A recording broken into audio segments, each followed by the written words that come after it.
The David Pakman Show at davidpakman.com. Welcome to the bonus show. People reporting that there is something wacky going on with bonus show video and audio this week. You are not wrong. The computer that I use when on the road to do the show, it does fine for the regular show, but then when we're doing stuff with multiple people, like with Pat and I or a guest, the computer is starting to be what we would call overloaded. And there are some equipment changes that we will be making, but for now, we ask that you please bear with us, I think, Pat, is the right way to say it. Yeah, and anytime there's a problem with the video or the audio, people really come at me hard. Right. Because it is, in a sense, my responsibility as the producer of the show. That's right. People calling for me to be fired, to be replaced, maybe with them. And so I just want to make sure that everyone knows this is not my fault.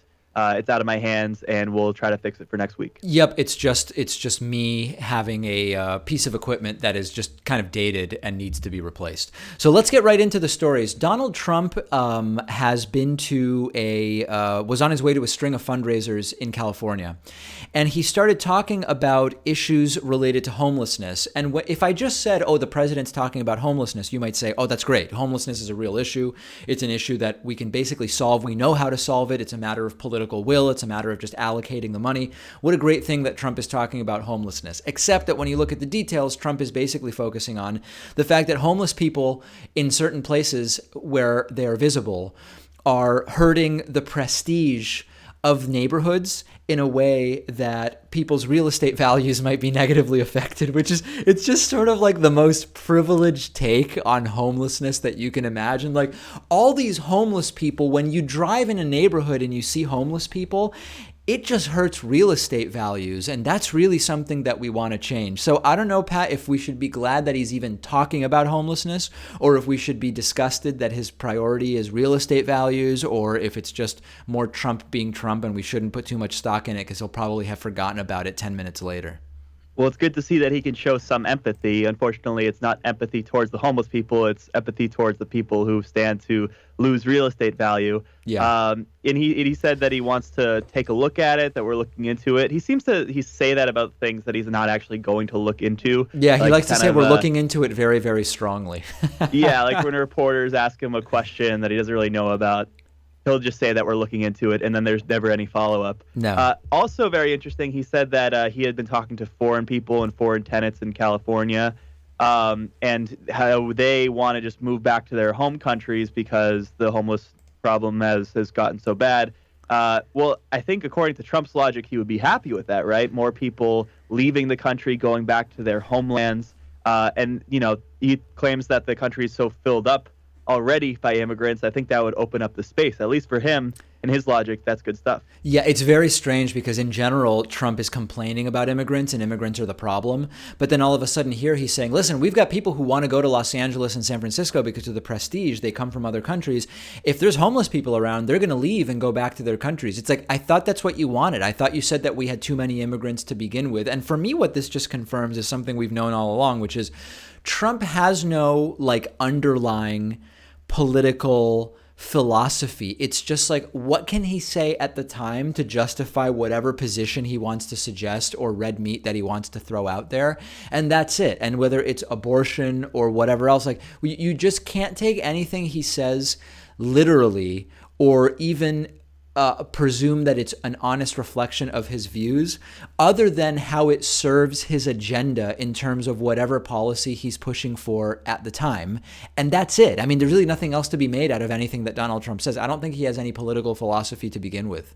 Yeah, and I feel like with past presidents, they would, decide what they want to focus on, decide what their next legislative priority was going to be, and sort of well-craft their statements and their positions on the matter, and then sort of move forward with it, maybe introduce a bill to Congress and go about it in that way. Trump doesn't do that. It's either an executive order that he just came up with that day or some statement on Twitter that he decided to write up because he heard something on Fox News. With him, it's just how he's feeling at the time, and, it can change to day. He can completely contradict himself, change what he says one week compared to the prior week. The guy's just absolutely insane. Yeah, and there's for someone who claims to be such a great negotiator and being able to get things done, most everything he does is done unilaterally. It's like, what can he do via executive order where he doesn't actually need to make a deal or convince anyone or bring anybody over to his side? What can he do just with a Republican majority? What is he able to do by just tweeting that something is supposed to be the policy or whatever the case may be? For someone who's claiming to be such a great deal maker, he's really doing most of what he's actually choosing to focus on, not by making deals, but just by working unilaterally. But alas, that's sort of a different issue. You might remember a couple of years ago, we invited into our Boston studio a free software oracle, I would call him, Richard Stallman. And he's a very, very quirky guy. And he is now in some hot water and has actually resigned from his post at MIT in Boston, the Massachusetts Institute of Technology. He made some comments on a listserv in which he participates, an internal MIT listserv, where he said that an alleged 17-year-old victim of Jeffrey Epstein is not really super serious, and that she was probably willing, at least to some degree, to participate in what she participated in. And people responded like, hey, it's still statutory rape, to which he responded, oh, the idea that something is legal or illegal because the person is either 17 or 18 at the time or the country in which they are in, I just disagree with. And this is not actually that rare of an idea. In other words, that the age of consent is arbitrary. And even in different United States, the age of consent varies. But regardless, the comments were not well received on this listserv, and Richard Stallman has now resigned his post. And I wouldn't call him a victim of the Me Too movement, Pat, but certainly getting wrapped up in one of these debates. Yeah, you could maybe call him a victim of the outrage cancel culture. And what this inspired was people to go in and check out his past blog posts. And what they found there were a lot more concerning than even this latest statement. Like in 2003, he said that, I think that everyone age 14 or above ought to take part in sex, though not indiscriminately. And in 2006, he said that he's skeptical of the claim that voluntary pedophilia harms children.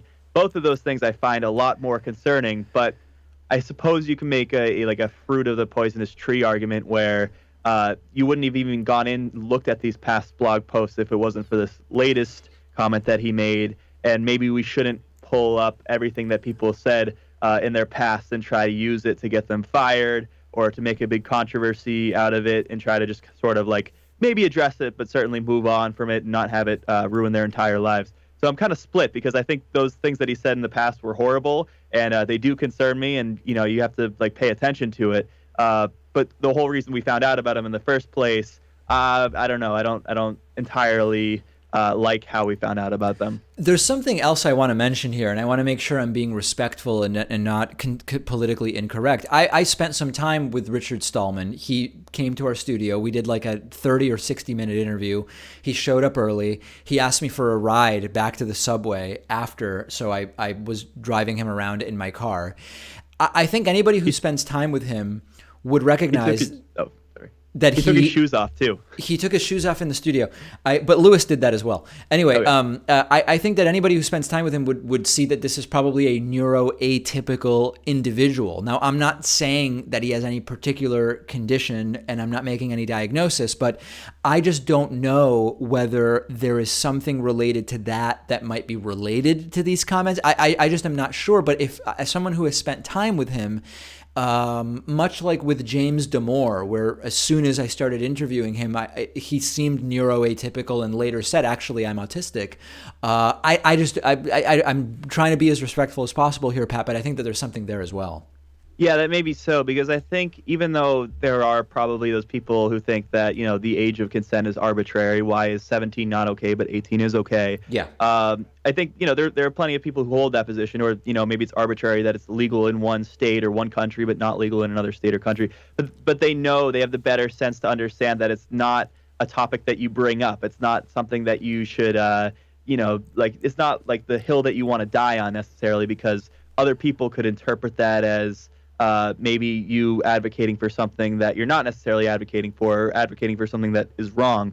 And maybe Richard Stallman just didn't have the better sense to know that it's not the type of thing that you want to bring up because it can raise these controversies. No question about it, and he is now suffering the consequences, needless to say. You might remember in last week's Democratic presidential debate, Beto O'Rourke was asked, would you start confiscating certain firearms? And he said yes. And I, in my analysis, said, I respect him for it. I mean, listen, either way, the right is going to say we are gun grabbers.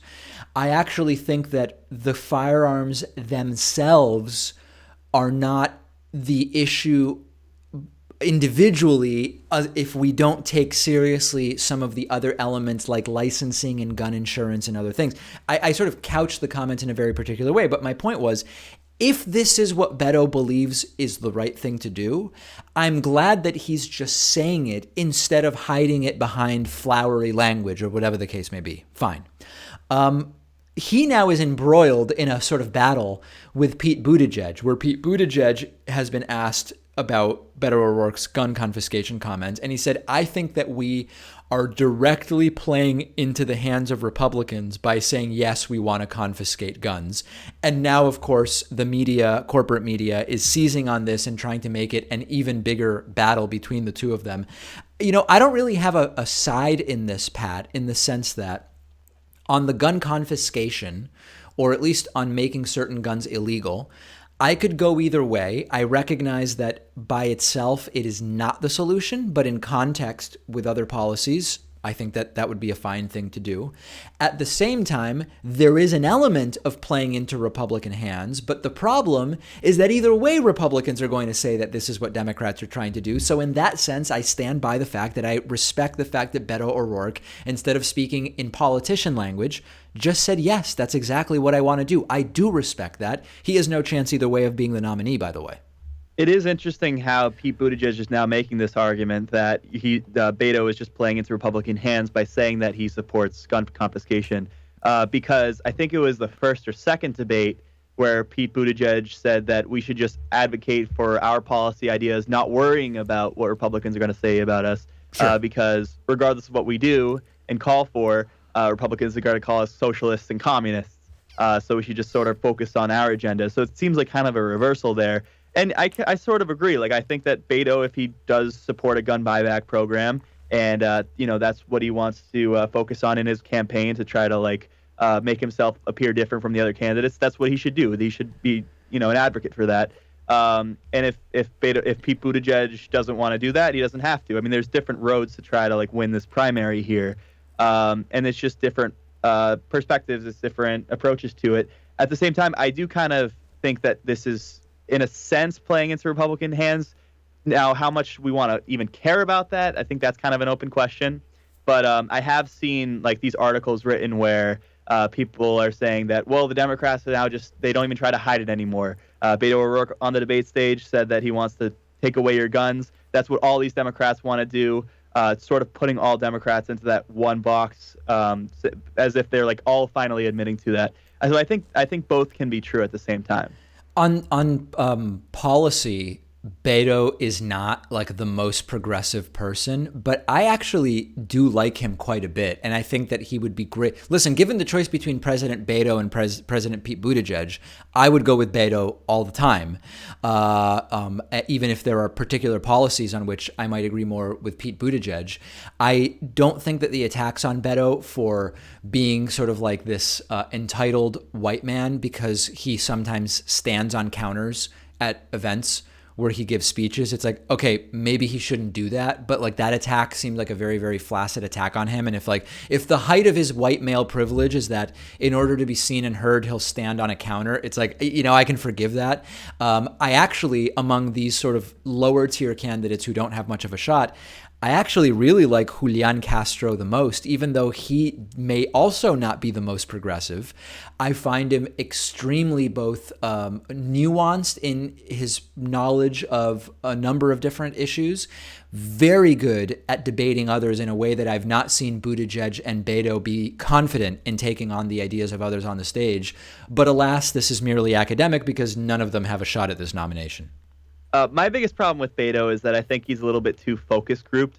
Like when he was running for Senate against Ted Cruz, he came out in support for Medicare for all. Yeah. Now that he's running for president, not so much. He supports Medicare for America. I don't even remember the specifics of his plan there. Sure. When he was running against Ted Cruz, he called him Lion Ted and had some other choice words for him, and then he immediately backed off of it. Like he was apologizing, and it makes it seem as though he's not actually genuine. And that's one of the things I look for when deciding on a candidate. And I don't think Beto has that. I think I would have been with you 6 months ago, but recently, like this is an example. When he was asked, would you confiscate guns? And he said, yes, I would. For me, it's an example of I'm finding him far more genuine now than I was 6 months ago. But 6 months ago, I believe the exact same thing that you're saying. I've just seen a shift with him, quite frankly. Probably has to do with the El Paso shooting, right? That's a tragic event that happened at his district, and he was on the ground there in the days after, meeting with families and victims. I mean, that can definitely change someone in someone's politics, and maybe that is what happened with him. No question about it. All right, that does it for today. New show, new bonus show tomorrow. Thanks to everybody who joined me. Welcome to all of the new members who have signed up this week. Big time show tomorrow, scheduled to have progressive economist Dean Baker on. I don't usually pre-promote interviews in case they get canceled, but Dean Baker is someone I've been interested in interviewing for a while, and we got him, ladies and gentlemen. So that will be on tomorrow's show. The David Pakman Show at davidpakman.com.